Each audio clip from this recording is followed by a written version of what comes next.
haqata gargar baane guyyaan lakkaawamee dheerate waggaa guudan guunne kan Rabbiin fedhe malee kan namaa numan taane.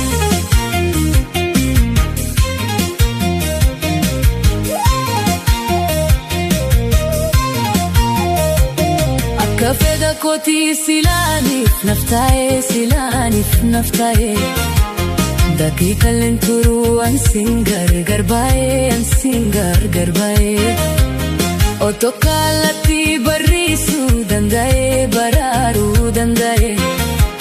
sibiira kubadee taa'ee si taasa'ee qalbiin tiyyatantee walitti hidhada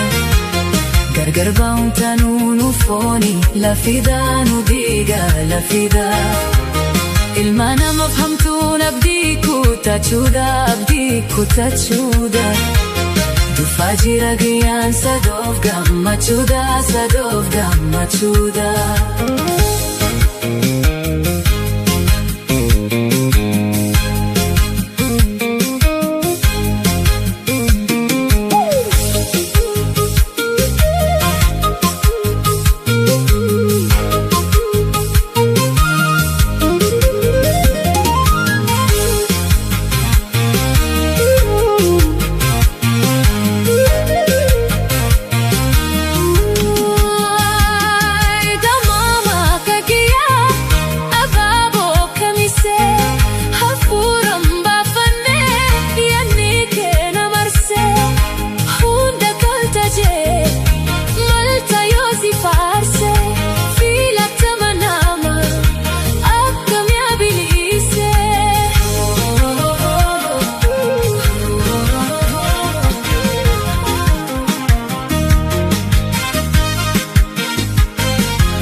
Bubulee walaa garraa waliin jennee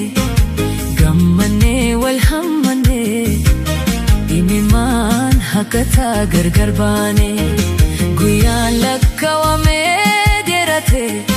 waggaa guudan guunne kan Rabbiin fedhe malee kan namaa numan taane.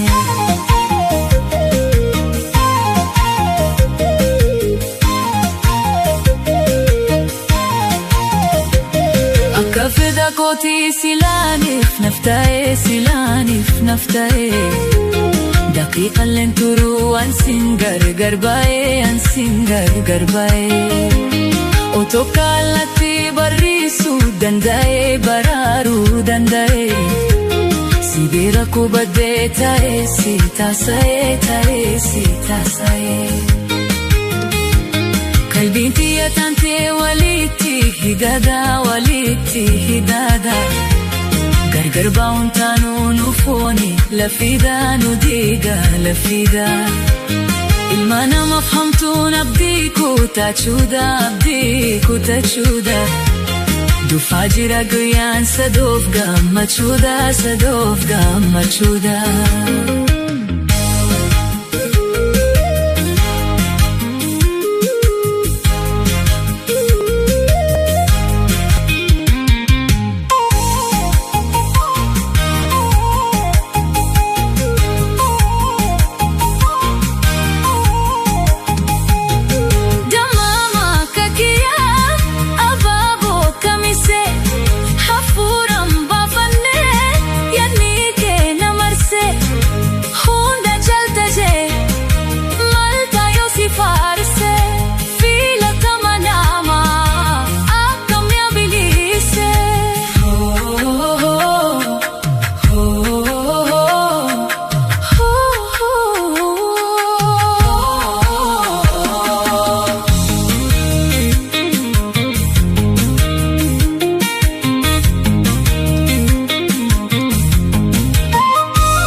haqataa gargar baane Gagudan gulne kan Rabbiin fede malee